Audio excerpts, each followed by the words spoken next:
Donc, en fait, c'est ça. Moi, je suis violoniste à la base.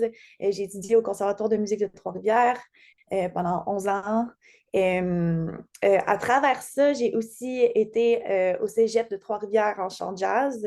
Donc, j'étais intéressée par la musique un peu plus populaire et tout ça. Je voulais ouvrir mes horizons. Puis, ce qui m'intéressait aussi, c'était la manière dont la théorie musicale est, est vue et étudiée dans le jazz, qui est très différent finalement du classique. Très différente. Donc, finalement, je me suis comme intéressée aux deux penchants. Puis, c'est ainsi finalement que j'ai eu envie finalement d'un peu briser les murs, là, puis aller voir qu'est-ce qui se fait au-delà de ces cases-là finalement. Puis, c'est comme ça que je suis comme devenue auteure, compositrice, interprète, je dirais. Puis en faisant une certaine exploration à travers des différents groupes de musique au Cégep notamment, puis à l'université une fois rendue à Montréal. J'ai étudié en écriture musicale à Montréal, un peu dans le but d'écrire de la musique de film ou ce genre de choses-là. Mais finalement, ben, c'est pas ça qui s'est passé. Mais bref, finalement, je suis comme, c'est ça, j'ai vraiment axé sur la composition, sur l'écriture de chansons. J'ai vraiment une grande passion pour la chanson pure, tu sais, vraiment juste paroles, musique, simple comme ça. Puis j'aime beaucoup les arrangements aussi. Donc, bref, finalement, c'est un peu comme ça que mon parcours se dessine. Et dis-nous quelques mots sur ton expérience à la voix en 2020.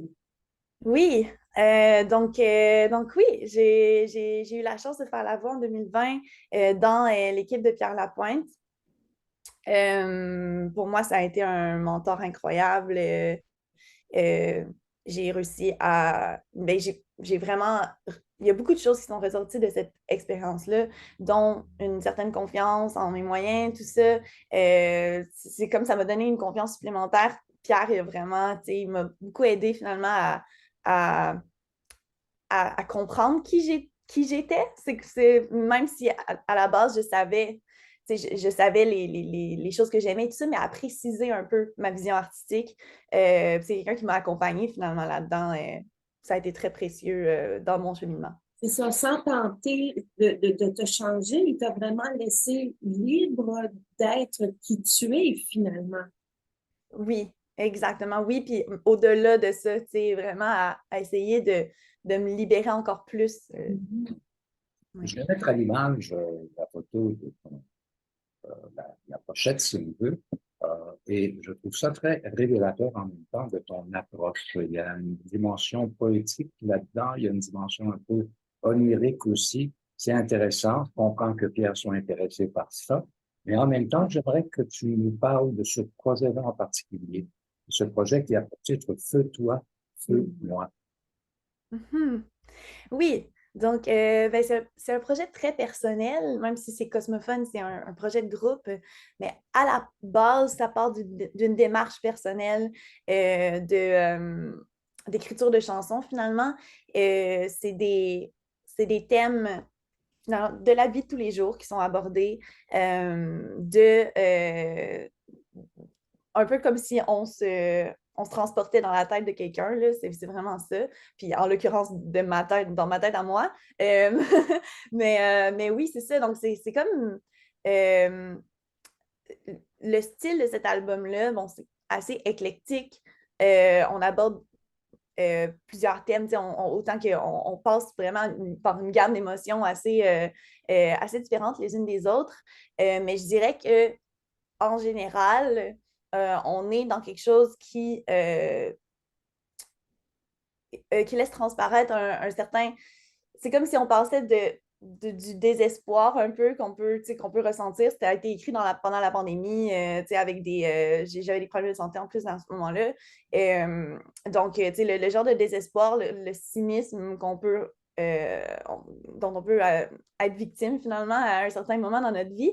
Puis, comment traverser ça. C'est comme si on traverse ça ensemble dans l'album. On passe par ces patterns-là de pensée pour finalement en sortir. Fait que, tu sais, c'est vraiment ces montagnes russes-là un peu dans l'album. C'est comme un témoin finalement de ces réflexions-là que j'ai eues dans cette période-là. Et puis là, tu portes plusieurs chapeaux. Tu co-écris, tu co-composes, tu co-réalises, tu fais les arrangements de cordes, synthétiseur, piano et violon. Mon Dieu, t'es une femme orchestre à toi toute seule. Mais il y a quand même, mais il y a quand même d'autres gens qui t'accompagnent sur cet album. Tu Oui. peux nous parler des musiciens euh, qui... Qui Alors, sont avec oui, nous en ce moment. oui. oui. Donc, bon, ça, ce qu'on voit à l'écran, c'est les membres de Cosmophone. On a au milieu, on a Daniel Quirion. Daniel, c'est le claviériste du groupe. Il fait toutes sortes de synthétiseurs. C'est quelqu'un qui a réalisé euh, presque tout l'album, finalement. Euh, qui est très, très, très impliqué dans la production, dans le son, finalement, de l'album. Euh, donc voilà. Et sinon, on a Jérémy Essiambre, juste en arrière, entre moi et Daniel, qui a réalisé 2 chansons sur l'album. Toutes les autres ont été réalisées par Daniel. Puis Jérémy, il fait de la batterie sur l'album. Il chante, il fait des percussions. Bref, tout le monde fait vraiment. Dan aussi a chanté à un certain moment. Bref, c'est vraiment un travail d'équipe. Sinon, un peu plus à droite, on a Aimé Duquette, qui est la personne à la guitare. Donc, c'est ça. Fait qu'Aimé, c'est sûr qu'à travers ça, bon, même les interprètes, ils ont un mot à dire sur les arrangements. Et finalement, Joseph Blais, qui a fait la basse. Puis, ouais, c'est ça. Donc, ça ressemble à ça pour le groupe Cosmophone. Et tu as des Mais, invités bon, aussi. pardon? Tu as des musiciens invités aussi. Oui, c'est ça. Il y a une panoplie de collaborateurs et collaboratrices sur cet album-là. On a été vraiment choyés, vraiment bien entourés, notamment pour les arrangements. Oui, j'ai eu mon mot à dire sur certaines choses et tout, mais j'avais envie, j'avais envie de me concentrer plus sur la composition pour cet album-là, parce qu'à un moment donné, tu sais, on s'éparpille, puis en plus, il y a beaucoup de gestion à faire finalement dans l'élaboration d'un projet comme ça. Donc, j'ai confié ce qui est arrangement à Blaise Borden-Léonard, qui a fait des arrangements de Lydia Kepinski, qui est vraiment un allié incroyable, bref, qui a bâti la plupart des arrangements qui se retrouvent sur l'album. Donc, je suis vraiment très, très heureuse d'avoir pu collaborer avec lui. Puis, il a joué aussi un peu d'alto sur l'album. Ensuite, bon, là, toutes les personnes, finalement, sous la gouverne de Blaise et sous notre gouverne, il y avait le Quatuor Esca. Ensuite, bon, c'est comme un petit orchestre de chambre. Il y a Emily Burt au bois et au corps anglais parfois. Viviane Lafrance à la flûte. Ludovic Lesage-Hens à la clarinette. Marie-Lou Bouchard au flugelhorn. Julien Filion au saxophone ténor. Philippe Brochu-Pelletier au saxophone ténor et au saxophone baryton. Puis, ouais, c'est ça. Ça, c'est notre petit orchestre de chambre. Donc, Et puis là, la pièce titre, Feu-toi, feu-moi, il y a Pierre Lapointe qui se joint à toi. Parle-nous, comment c'est venu, là, qu'il embarque dans ton projet de... oui. Donc, bon, ça m'a tout pris pour lui écrire, là. J'étais quand même...